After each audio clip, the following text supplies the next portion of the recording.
What's up, guys? Here at the airport in Mumbai, about to catch the flight to Coimbatore on Vistara. Let's go in, get checked in, and go check out the airport. As I made my way inside, one thing that caught my attention is how cool this terminal looked with the honeycomb-style design. I then made my way towards the check-in counters. The lines at the counter weren't too long, and I was able to get to a counter within a few minutes. After having checked in with a friendly Vistara agent, I made my way towards the security gates. Cool, so if you're transiting through this airport, or for that matter, most airports in India, you will be required to take out every piece of electronic device you have and place it in the tray. And not just devices, but also chargers and cables associated with those devices. I quite literally had to empty out my bag, and even then, I did not make it through security in the first attempt. I had to go back and go through security again because I had left some chargers in my bag. And in my second attempt, I made it through. So keep this in mind if you're traveling or transiting through here. Got the check-in done. Made it past security, which took 2 tries and an emptying of my bag. But yeah, made it past. Now let's go check out the airport and play a little game called Airport or Scareport. Alright, cool. So the terminal looks very aesthetic, and there are plenty of shops ranging from fashion designer brands to shops where you can buy Indian stuff. There are plenty of shops here to do your last-minute souvenir or gift shopping. Boom. Airport. There's a food court at the terminal where there are a variety of different restaurants, and also there's a handful of fast food options to choose from as well. For breakfast today, I decided to try out Rapafella. The paneer tikka wrap that I got was alright, a bit on the spicier side. The lemonade, however, was incredible. Plenty of food options, never a bad thing. Boom. Airport.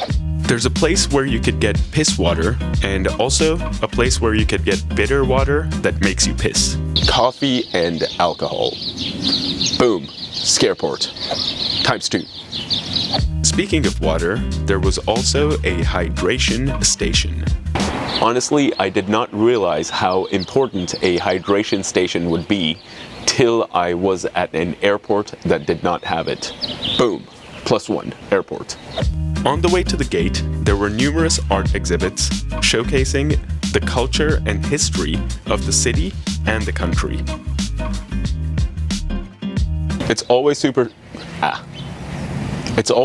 cool. It's always super cool to see an airport that is decorated with the city or the country's culture. Boom. +1. Airport. There were a handful of places where you could charge up your electronic devices as well. Although there are places to charge your electronic devices, there definitely aren't enough places, especially considering the number of passengers that visit this terminal. Boom. Scareport. There was public Wi-Fi available throughout the terminal. But it's very complicated to access, and unless you have an active phone number, you can't even access it. Boom. Scareport. Finally, for all of you that love planes, there were plenty of views to the flights outside. Views to the flights. Boom. +1. Airport. Alright guys, so our total tally is 5 for airport and 4 for Scareport, making the domestic terminal at Mumbai Airport officially an airport. On a more serious note though, the domestic terminal at the Mumbai airport, I was honestly surprised at how much I liked it.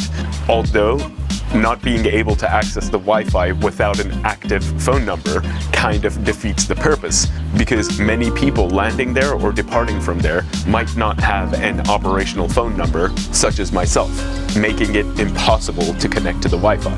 So one of the downsides of this airport is it doesn't seem to be very overnight friendly, as it doesn't have larger seats where you can stretch out, relax, and take a nap if you're here on an overnight layover. Aside from that, this was definitely one of my favorite airports so far. Anyways, back to the airport now. It's almost time for boarding.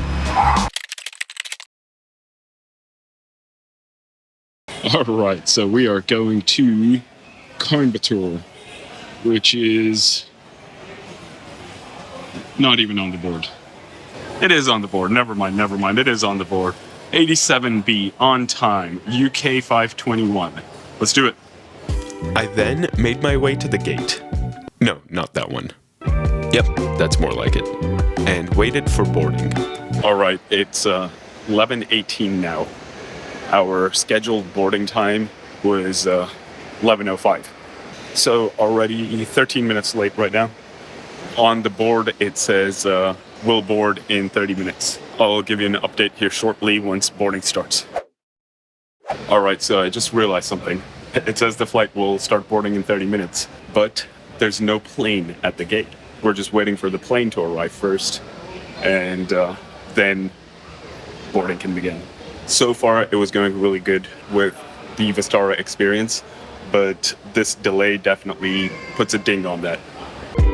Eventually, the plane showed up about 25 minutes past our scheduled boarding time. Boarding finally commenced, and it was interesting.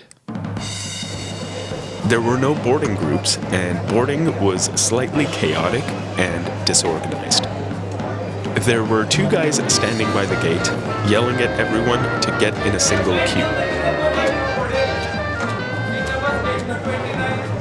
I couldn't help but wonder if a lot of this could have been mitigated with boarding groups or boarding zones and clear directions and announcements at the gate.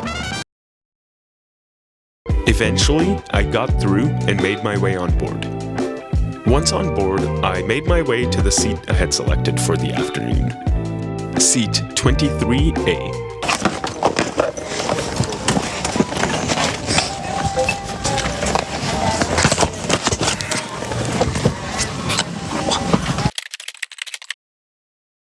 The seat on board this Vistara A320 was fairly comfortable, and although not amazing, there was a decent amount of legroom. The seat back pocket contained a barf bag, a flyer that showed you how to connect to their entertainment portal, an in-flight entertainment magazine, and also a safety information card. There was also this holder for your mobile devices to place them where the entertainment system would have otherwise been, and a USB charging outlet. Then there was this standard seatback tray. There was also another pocket towards the bottom of the seat where you can store items. The overhead panel consisted of individual AC vents and individual reading lights.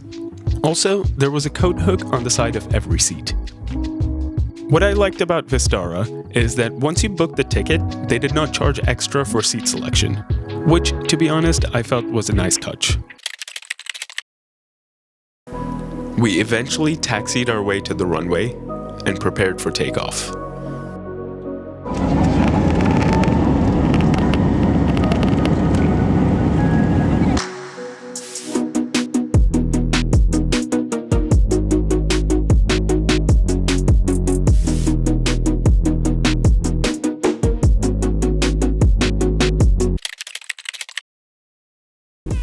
Shortly after climbing to our cruising altitude and getting some great views from above, the meal service began. At the time of booking the flight, I pre-selected the vegetarian meal, which consisted of this paneer curry and some rice. There was also a bottle of water and a pastry for dessert.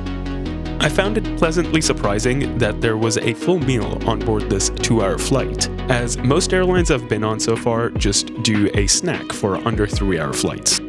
The utensils that came along with the meal were all made of wood, which, to be honest, I preferred over plastic or silverware. Cool, so after the meal service was over, I decided to try out Vistara World, Vistara's in-flight entertainment portal, which can be accessed through most devices that can connect to the Wi-Fi. As you can see here, there's a decent selection of new and old movies and TV shows from Hollywood and Bollywood. You can also stream audio content through this portal, and there's a decent selection of artists from all around the world. There was an in-flight maps feature, which I thought was a flight tracker, but it seems it was quite literally a map rather than a flight tracker. I'm guessing the flight tracker was just not working when I tried it. Then there's this section where you can access previous editions of the Vistara in-flight magazine, and also there was this section that said kids comics books, but there was nothing there. Alright, cool. So the lavatory on board this Vistara A320 was slightly tight. The sink was also pretty small. There was a coat hook, a baby changing station, and a power outlet. Overall, a pretty standard airline lavatory. Nothing too special about it. Shortly after making my way back from the lavatory, we prepared for our approach into Coimbatore.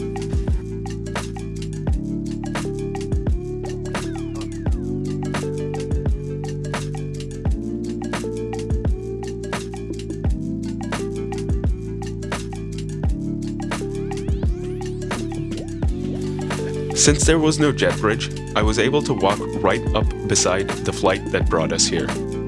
At about this time, I decided to vlog right next to a massive aircraft engine. Made it off the flight! I wasn't sure what I was expecting there. Anyways, let's talk about Vistara. So, the hard product on board Vistara, the seats in the cabin, they felt very modern, and while I was editing this video, it kind of reminded me of my experience on board American Airlines. The seats in the cabin felt slightly similar.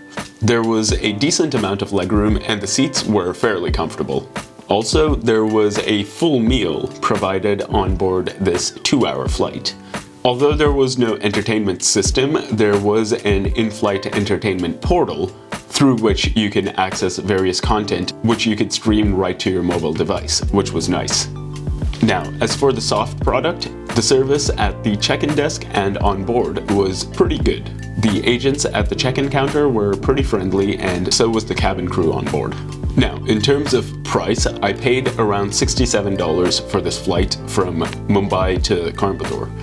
As we can see here, the closest competitor price-wise is Indigo Airlines, which is a low-cost carrier and costs approximately the same price as Vistara does. But as far as I know, Indigo does not provide any meals on board or any other perks, such as Vistara, a full-service airline, provides. Now, overall, when you compare Vistara to the other airlines in India, you can see that they're priced very similarly, and sometimes just a little higher and sometimes just a little lower. Given that there's not a massive difference in price, Vistara definitely provides the best value, especially when compared to its competitors such as Indigo, SpiceJet, and so on, who are low-cost carriers. Now, when compared to full-service carriers, Vistara still has a slight edge above Air India, although they're owned by the same group. Anyways, I'd love to hear from you guys now. What have your experiences on board Vistara been like? Would you recommend them to someone? Let me know down in the comments below. As always, thanks for watching, and I'll see you on the next one.